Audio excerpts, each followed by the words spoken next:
Southern Baptists was that we didn't have her nipples sticking out there. But otherwise, that was the cover. And I think the cover had as much to do with the book's success as anything, but the sex was clearly a part of it also. I had a call from a couple of Texans, Bobby Geisler and John Roberdeau. They were so enthusiastic, and they said, "We love your book," and I liked them. And so I gave them the rights for so many years. They hired Bertolucci, but then they decided he was not the right one, he's a bit heavy-handed, and so they got rid of him just before he won an Oscar. Then they found a Yugoslavian, Kusturic, and they said, "Don, this is great. We've had the offer for the whole of the Yugoslavian army as extras," but at that moment NATO decided to bomb Bosnia, and then he said, "No, I'm not making a film for the West."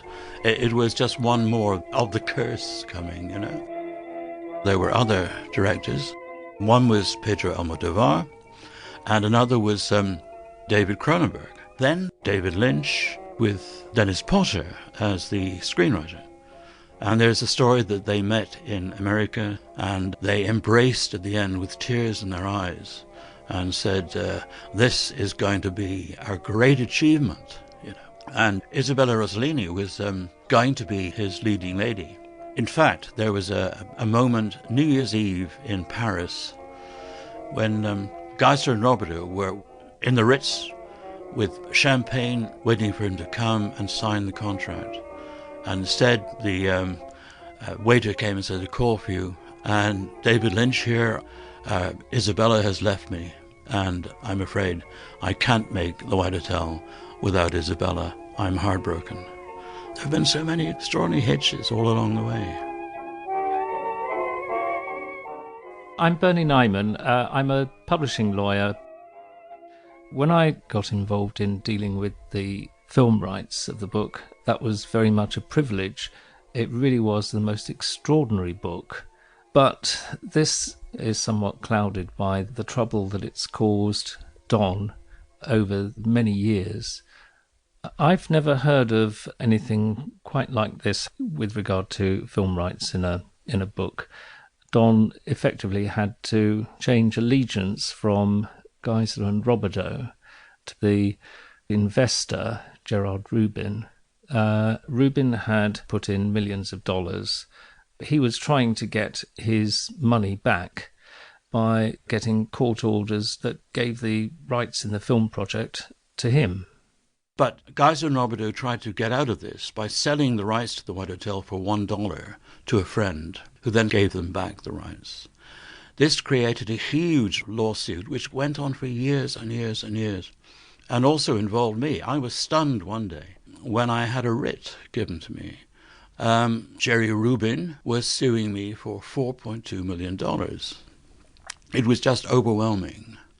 At last, after about 10 years, I had more or less to partly cave in and give the rights to Rubin. Geisler countersued, and so it was one endless, exhausting case. That, more than anything, weighs on me with regard to the White Hotel, the lawsuit, you know. Another Potter entered the story, Susan Potter. She really knew her stuff, so I gave her the option for 3 years.